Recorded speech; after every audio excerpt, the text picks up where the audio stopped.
সরিষা ইলিশ বা সরিষা পাবদা তো অনেক খেয়েছেন, কিন্তু আমার এই রেসিপি ফলো করে যদি একবার সরিষা পাবদা বা সরিষা ইলিশ রান্না করেন তাহলে এর স্বাদ কখনোই ভুলতে পারবেন না।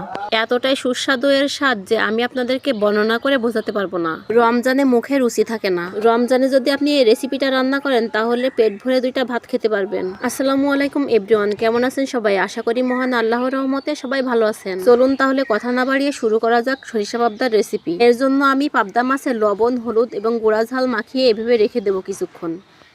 সুন্দর করে মাখাতে হবে যেন কোনো জায়গায় বাকি না থাকে। এবার আমি একটা ব্লেন্ডারের জারে 2 টেবিল চামচের মতো সরিষা নিয়ে নেব। তারপর নিয়ে নিলাম স্বাদ মতো কাঁচা ঝাল, তারপর দেবো স্বাদ মতো লবণ।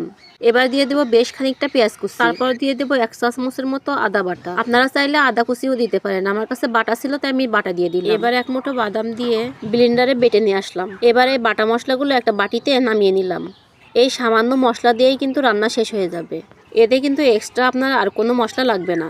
এই সামান্য মশলাতে আপনার পুরো রেসিপিটা রান্না হয়ে যাবে। এবার এই মশলার ভিতরে পানি দিয়ে ভালোভাবে মিক্সড করে নিতে হবে। এবার পানিতে গোলানো এই মশলাগুলো একটা ছাঁকনির সাহায্যে এভাবে ছেঁকে নিতে হবে। আপনি এই মশলাটা এভাবে রাখতে পারেন, কিন্তু এইভাবে রেখে দিলে মশলাটা গালে কেমন লাগবে, সুন্দর একটা স্মুথ ভাব আসবে না। তাই এইভাবে ছেঁকে নিলে অনেক ভালো হয়।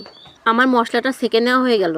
এবার একটা কড়াইতে পরিমাণ মতো সরিষার তেল দিয়ে দেবো। সরিষার তেলটা গরম হয়ে আসলে এর ভিতরে 2টা শুকনো লঙ্কা ভেঙে দিতে হবে, আর দিয়ে দিতে হবে 1 চা চামচ কালো জিরা। এবার এই 2টা উপকরণ সুন্দরভাবে ভেজে নিতে হবে। একটু ভাজা হয়ে আসলে এর ভিতরে দিয়ে দিতে হবে সেই মেশানো মশলাটা। এই অল্প মশলাতে এর টেস্টটা হয় অনেক অসাধারণ। মশলার পানিটা দেওয়ার পর কিছু সময় নেড়ে চেড়ে নিতে হবে। এবার দিতে হবে অল্প একটু লবণ আর অল্প একটু হলুদ, আর এখানে দিতে হবে 1/2 চা চামচের মতো গুঁড়া ঝাল। তারপর আবার একটু নেড়ে চেড়ে দিতে হবে। অল্প আছে মশলাটা সুন্দর করে কষিয়ে নিতে হবে। আমার এই রেসিপি ফলো করে আপনারা শুধু সরিষা পাবদা না, সরিষা ইলিশও রান্না করতে পারবেন।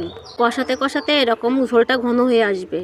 আমাদের কিন্তু এখনো কষানো শেষ হয়নি, মশলাটা একেবারে শুকনো শুকনো করে ফেলতে হবে। মশলার ঘনত্বটা এরকম হয়ে আসলে এর ভিতরে দিয়ে দিতে হবে সেই মাখানো মাছগুলো। পাবদা মাছ অনেক নরম হয়, তাই সাবধানে আস্তে আস্তে দিতে হবে। আর এই মাছগুলো যখন কষাবো তখন কিন্তু আস্তে আস্তেই করতে হবে। পাবদা মাছ অনেক নরম একটা মাছ।